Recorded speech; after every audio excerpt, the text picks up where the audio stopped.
at 10:15 in the morning. June and Ken Hunter are interviewing Harold Bauer in his Albany, New York home.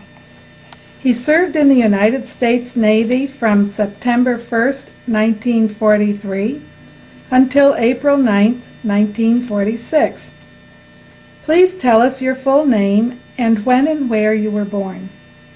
My name is Harold Karl Bauer, and I was born in Albany, New York, 10/23/24. And what did you do before you went into the service? Oh, I was working to get myself out of high school. I did graduate from Albany High, had part-time jobs before I went into service. And were you drafted or did you enlist? I was drafted. And when was that draft notice received and how did you feel about it? I think it came about June, July, right after I graduated from high school. And I just got it. And that was it. I had to go. No, never thought about it other than that. Where did you report for indoctrination? Down to the Armory in Albany, down on Washington Avenue. Yeah. That's the one that they now use for basketball games and all. That's the one, yeah. And then what happened when you were there? They kind of moved us around and told us about different things about getting drafted, and then you had a choice of kind of service. And I do remember, though, that most of my friends wanted to go in Navy or were in the Navy. So I went to go to the Navy, and they went and wanted me to go in the Army, and I gave them a real sad story about friendships and all that stuff, and eventually they relented, and I went in the Navy. And the one thing that I do remember was the fellow telling me that the only reason that they were going to keep me out of the Navy was I had an overbite. Now, what that had to do with me staying out of the Navy, I don't know. So you went into the Navy and it didn't cause you any trouble? Nope. Why did they send you for basic training, and how did you arrive there? I went by train to Sampson, Geneva, New York, and with a whole bunch of other friends from Christian Brothers Academy, Albany High School, Schuyler, and then some other folk from different other parts of the state. Did they give you the traditional shaving of your head? Oh, the first day the old story, I was in line, got my shaved head, and then sat there as I got at least 3 vaccinations and about 4 shots, and all I do remember was all these big guys around me falling flat on their face. What was barracks like? I think barracks were barracks. I really don't remember. I mean, I was there. That's long ago. Can you remember what kind of training they put you through in boot camp? Oh, we had the basics of marching, going to movies, about this, that, and everything, discipline. I do remember that my chief petty officer was Chief Petty Officer Banta. And being a good old Baptist from a family that never swore, in 1 hour I heard more swearing than I heard all my life. This man didn't know how to speak English, looking back now. But he was a great guy, and we were very fortunate. We had people from, like I said, from Christian Brothers Academy, from Albany Academy, even Vincentian, who had a military unit at that time. And when he found that out, he divided us up in small groups. So we had our marching pretty good in order within a week, except for 4 fellows from Tennessee who were the Gomer Piles of the world, and they ended up staying at Sampson because they neither could read nor write. And I remember those four gentlemen very good. One got to be a friend while we were there. Nice people, but it was just interesting, the different people that you ran into. Swimming, I remember people panicking, going up on the 20-foot diving board and have to jump off with your life preserver and stuff like that. Other than that, that's all I. Did they put you through training of how to use pieces of your uniform as flotation gear? Oh, yes, yeah. What was Yep. that? What did you use? Oh, you jumped off in your T-shirt, and the idea was to take your T-shirt off, tie a knot in the two Sleeves? the two sleeves, and then jump up and get air in it, and that made a flotation. Yep. And Do remember that? My goodness. Did you know how to swim well Oh, before yes. you went in? Yes, I was So a you good had a swimmer. little advantage over some of them. It was interesting to see what happened with some of these people who could not swim and still had to jump off, even with a life preserver. Yeah. What happened to some of them? Gasping for air? Well, they just got choking to plain death? scared, and some had to get pushed off. what kind of food did they serve you? Was there any special meal that you remember? Anything? Not really. What they put in front of me, I ate. I've never been a fussy eater. As long as it was good and I didn't have to eat the certain vegetables, I was fine. I didn't starve, I assure you. Did they make you clean your plate no matter what, had to eat everything on No, your I plate? can't. I don't remember that. No, Because many of the servicemen, no, I said don't they had remember to. that.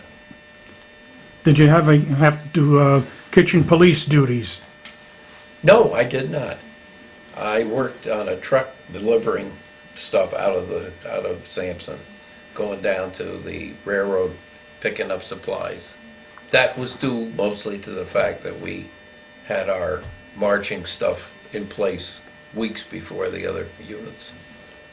Did you have a graduation ceremony there? A big, Oh, yeah. Big formal parade? Yep, we had the parade on the grounds there, and yep, What about the opportunities to have liberty?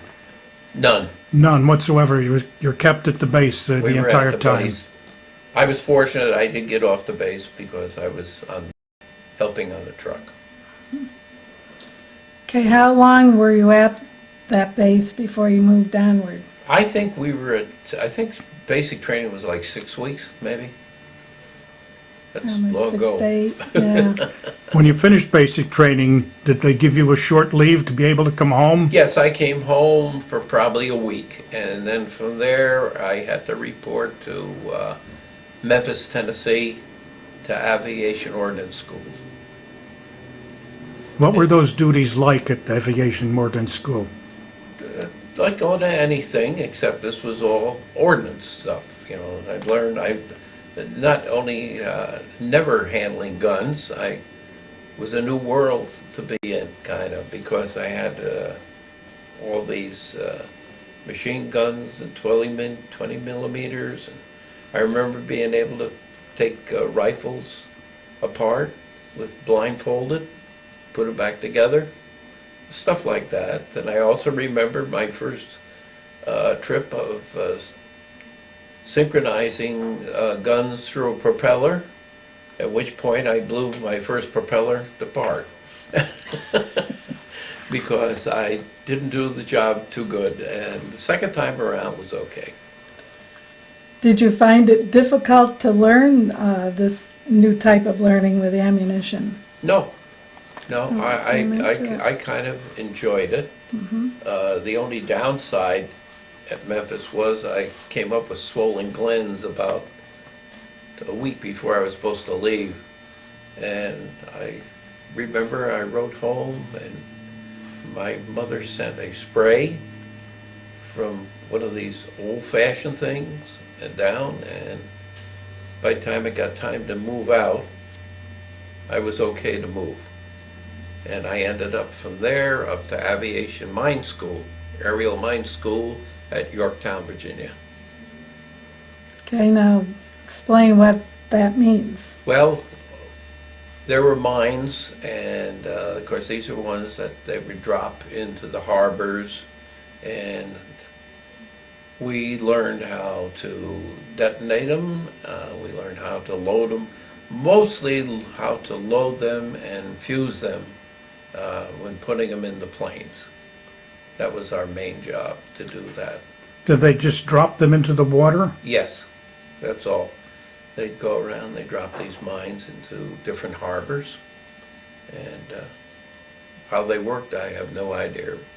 And I never had to do it, so it wasn't part of an operation that I never got involved in. I would assume that as you had these new duties in the new duty stations, that you had opportunities to get off base then and see what it was like in town and what the mood of the people was like. Not too much. All I remember was at the aerial mine school, there were 30, maybe 30 enlisted men and over 100 officers, because this was a highly technical thing. And I sat in most classes next to this colonel, and he did my work for me because I had no idea what they were talking about. I mean, you literally had to be a college person to understand. But that wasn't the reason I was there. I was there to learn how to arm them, put them together, and drop them.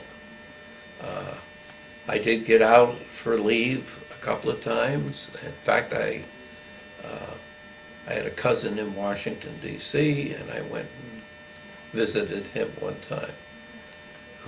That's the gentleman that later on I'll tell you about. I met him when I was in the Pacific. Okay. So how long were you in Memphis? I was in Memphis, I think 3 months, and aerial mine school for maybe a month.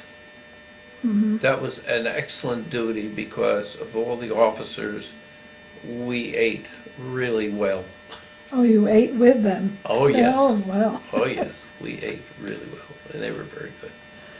Now from there, where did they move you to? From there, I went home for 1 week and headed by train to San Francisco, at which point I stayed there for 2 days and flew to Hawaii, and from Hawaii to Majuro Island. And Majuro now was one of the islands that was not basically bombed, you might say, and Majuro now is a huge vacation spot for Japanese and Australians. It had a beautiful harbor. It's also where I saw Bob Hope, Jack Benny, Dennis Day, you know, USO USO shows. There, yeah. So you got to see quite a few well-known people Oh, at yes, the time. and wonderful people, those people, you know, a little different than the world we live in today. Mm-hmm. I'm sure they're out there, you just don't hear about them. Mm-hmm. Now, mail call, did you get a chance to receive lots of mail while you were there? Or was it always having to wait and have it catch up with you? It was a catch-up thing with mail, and most of my mail just came from my mom and maybe a couple other relatives. Other than that, I didn't receive that much mail. Did you receive any packages Yeah, from home? once in a while. And I imagine that was cookies, everybody lined the up. cookies come through, you know. What were the Everybody lined up favorite- behind you. What were the favorite cookies? Oh, I don't know. Chocolate I can't chip, remember. Hey, they were brownies. cookies. They were favorites. Any cookie.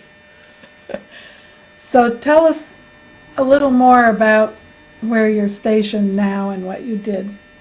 When you left from Hawaii To Majuro? to Majuro. Okay, Majuro, I was there, and I can't help you at all time-wise, but I was probably there for 2 or 3 months, and then we moved up the chain as each island was being taken. We moved up to, and I don't know which is first, but it was either Kwajalein or Eniwetok. And then eventually I ended up on Guam. And that's where I eventually was stationed until I was sent home. Now, you must have had work to do at these places. It wasn't for a vacation. My Tell us basic, my about it. basic job, even though it's not too good up here, but my basic job was when the planes, especially the newer planes, would come in, they had this sealer stuff they had on the guns. They called it paracatone. And looking back now, we used to just take these guns and dip them into a half barrel of 100 octane gasoline and clean them up. And you know, now today, I don't know how that'd go over, cleaning in 100 octane, you know, with your bare hands and whatever. I don't know, maybe it brought me longer life for all I know.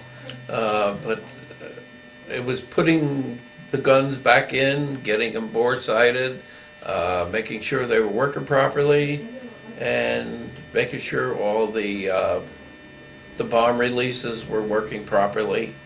And then every once in a while, when there was a carrier coming in, we would then load the ammo and load the bombs. Although most times when planes were going out into active duty, they flew out to the carriers with no ammo and no bombs. The last thing you would want to have is a plane coming in with bombs on it and miss the arresting wire there. Then everybody would suffer. So it was basically that type of work all the time. Like I say, it's been so long. Mhm. Yep. You mentioned earlier when we were talking before we started the interview, your first introduction to driving and moving bombs. Oh yeah, that was interesting. I'm a Juro, and we were servicing a bunch of planes who were going on a bombing mission and then going from there to a carrier, and we were loading up 100 or 200 pound bombs. I'm not quite sure what it's not important. And my chief petty officer told me to get in the truck and drive them back down over the causeway to the airstrip. And I told him I didn't know how to drive. And he says, "Do you know how to shift and stuff?" I said, "I have basics, but I wasn't quite sure." Well, he says, "There's no time like the present." So my first driving lesson was pulling about 20 live bombs. Well, they weren't live, that's not true. They were yet to have their detonators put in them. But here I was coming down, pulling all these bombs. I thought pretty proud of myself. That was my first driver's license, or driver's. And you had a smooth ride? You Oh didn't yes, have- no Wow. problems whatsoever. Now, when you came back home, it was a lot easier for you to get a regular driving license, I I went in assume? one day, the motor vehicle, which was then on Central Avenue, signed my thing, took the test the next day, and the 2 days later I had my driver's license. The real fun thing was that after I got out of service, I bounced from several different jobs, and one of them happened to be working for the motor vehicle. And I looked up my license one day, and of course it still had attached the report on my test, and I guess you could lose 10 points, and I lost 9. I made 3 wrong left-hand turns or stops, and I never made a left-hand turn all the time I was in the car. So the guy was just put something down, gave me my license, and so anyway. It was easy. Back when you were in the service before resuming civilian life, did you have opportunities to hear how the progress of the war was going on? Did you have anything to read like the Stars and Stripes? We had some information, but not a lot, because to be very truthful, when I was on Guam, they were starting to fly in the B-29s. Afterwards, I found out that what was it, Norma Gay, whatever it was, the ones Enola Gay. that dropped the atomic bombs, both were at Guam and used that base there as practice.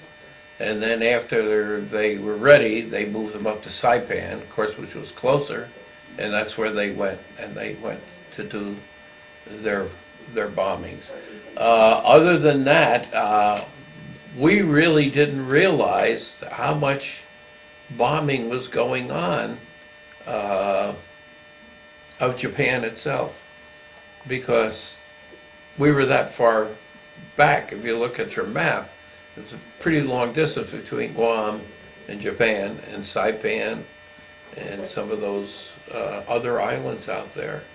But we had used to love to go down to the Marine base because they fed everybody good. I had to go pick supplies up sometimes. Of course, I think two things that I do remember. One was where somebody made a terrible landing on Eniwetok and smashed into a bunch of planes, and it was probably the closest I came to actual war, because we had guns going off and bombs blowing up and everything else, because they were ready to take off on a mission.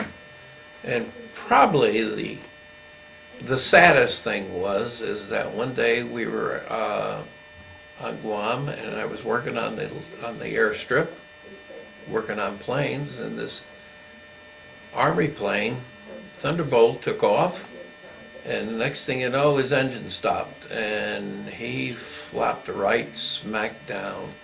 And fortunately, he was fine, and the plane did not catch fire. But, you got to bring a little humor into these things, and the humor was he went right smack in the middle of our beer. And we lost all our beer. Well, when you only got one ration, it was pretty dry for a number of weeks before we did that. Other than that, as I was telling you before, my work was always a little bit behind, and I was very fortunate. Mm-hmm. When you moved from island to island, what was the general description that you would say? What did it look like after having gone through all this battle activity? Was there a lot of damage around the... Yeah, the one thing that I noticed, like I said, Majuro, which was where I started, it was basically untouched. And it was a typical Pacific island, very nice palm trees and all this, beautiful harbor.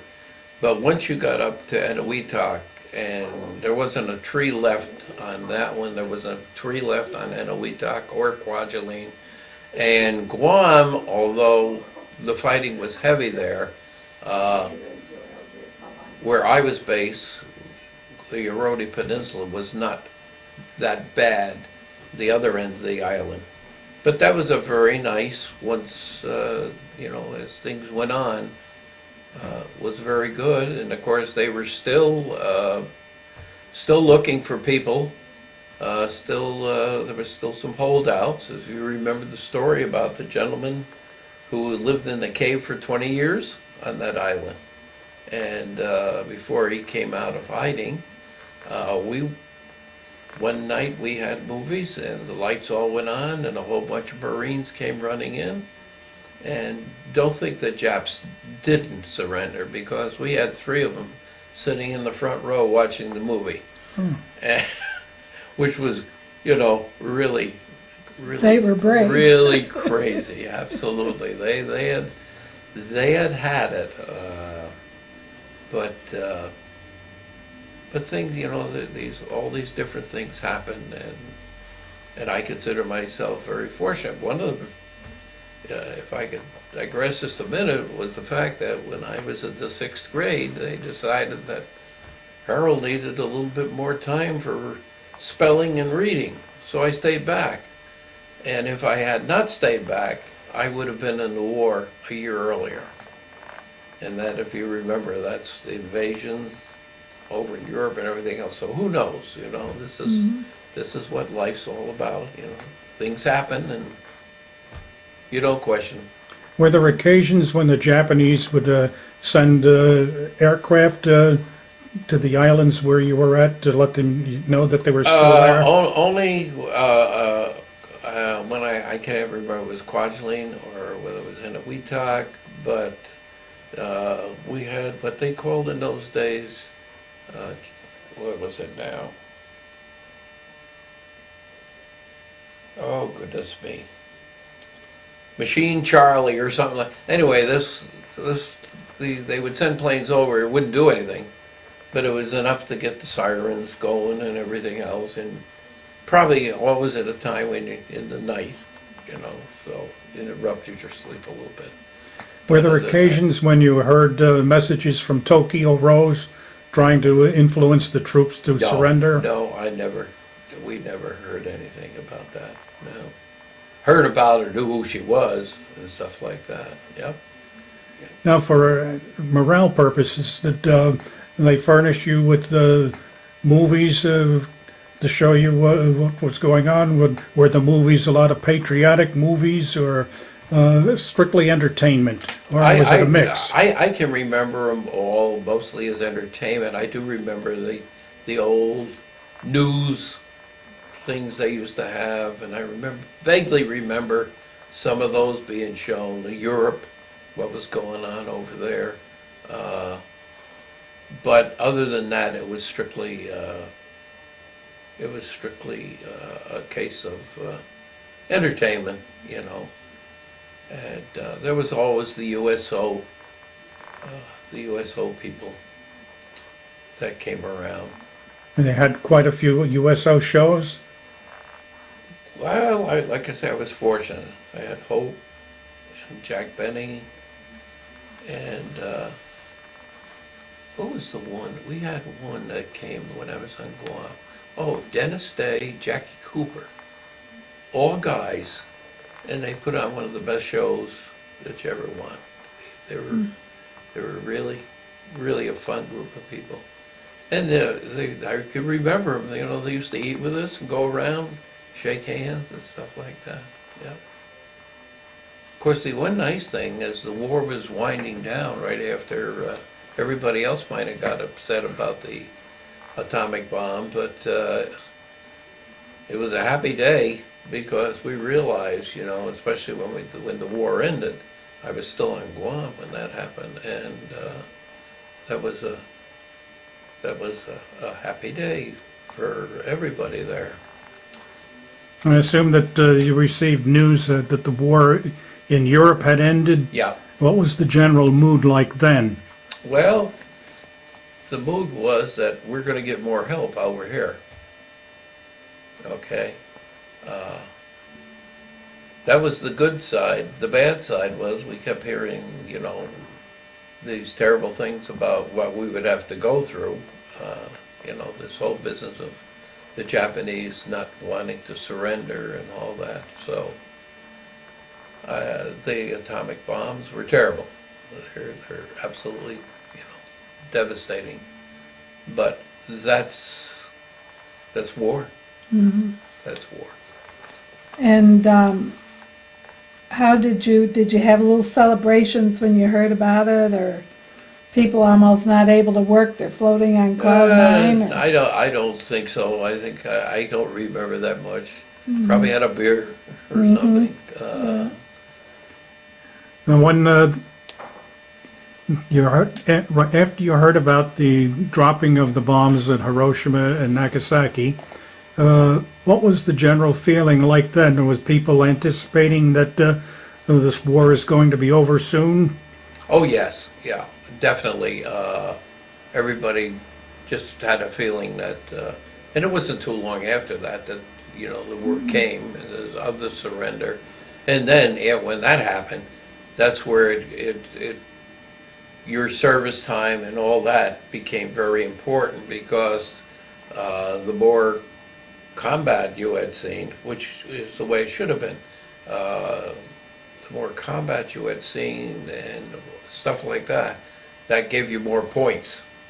So, you know, if you were over there and went through 2 or 3 battles during Iwo and Saipan and stuff like that, those fellows were the first ones that got brought back to the, you know. Me, I got back to eventually, and came back into Seattle, went into Puget Sound in the middle of a big storm, went up.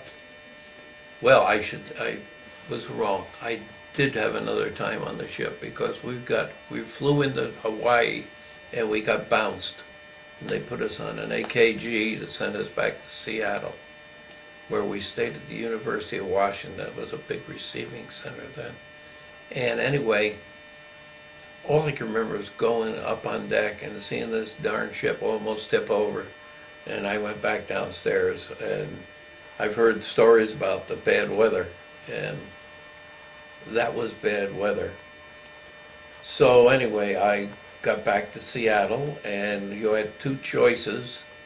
You could wait an extra week or so to go home, and you could go home by Pullman, or else you could go by the old, they used to have these cars where they'd pack in about 30 guys to go cross country.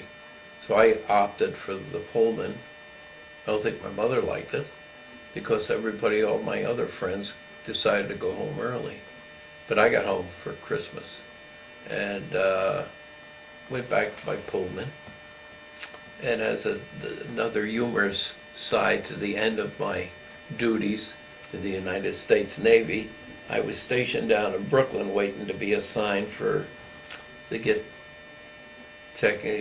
my release, and it happened to be on the holiday. I got home for Christmas, and I had a lady friend up here in Albany, and I wanted to go to out with her. So we had fire watch down in Brooklyn, and you put a pillow underneath your arm, and you walk to one of these high rises to be on fire watch, except I just walked right straight down to the subway and went home and had a wonderful time, came back, no problem. And about a week later, everybody's looking on the bulletin board, oh yeah, my name's here, and all these people, a lot of them that I knew from Albany, they were going to Brooklyn and Floyd Bennett and Boston, Rhode Island, Quonset Point. I couldn't find my name. And this chief came over to me and he says, you're Bauer. I says, that's me. I says, what's the matter, can't you find your thing? I says, no. I says, well, he said, look over there.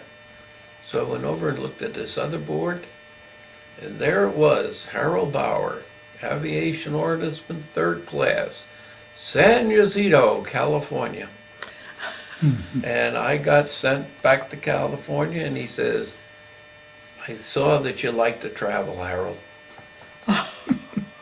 Well, I got to see the country more. I went out with Pullman, came back by Pullman, and while I was out there, I helped run the theater and the snooker room, which is a form of billiards or something like that. So there was good times. Also, when I was out there, I was probably that close to resigning, because I kind of liked the Navy.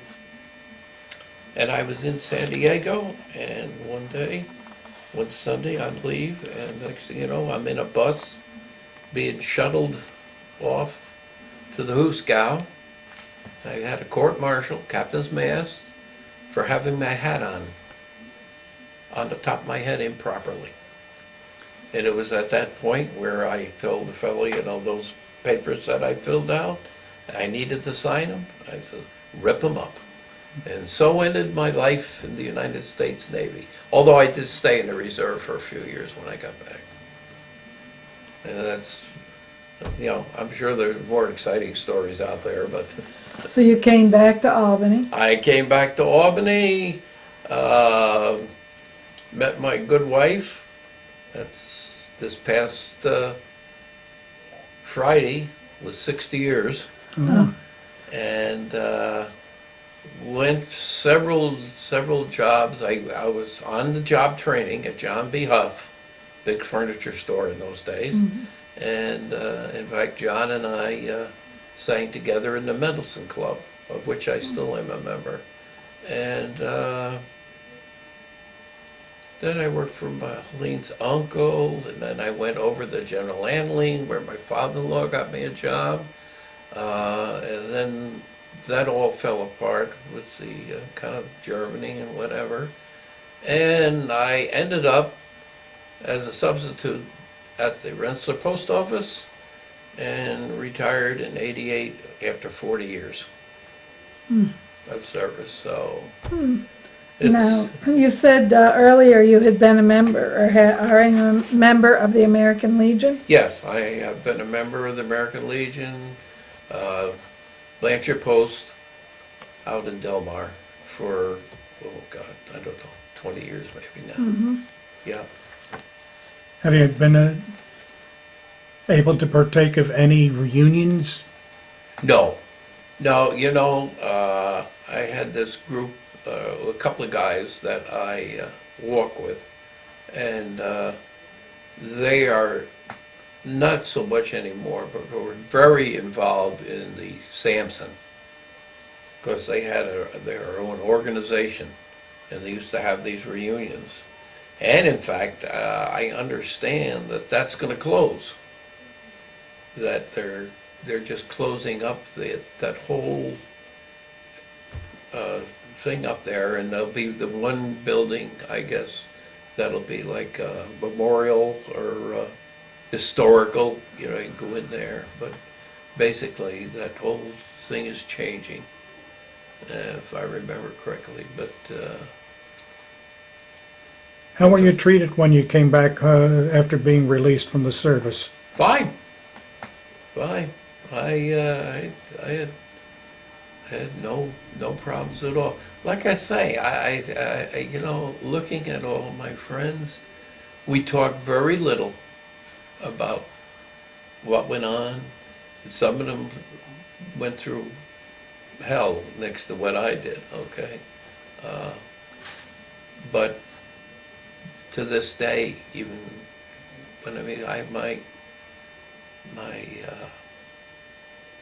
son-in-law, one of my daughters over in Connecticut, his father went through the Battle of the Bulge, and we talked. He's got Purple Heart and all that kind of stuff. And, you know, we talked maybe in our association since the kid's been married over 30 years now.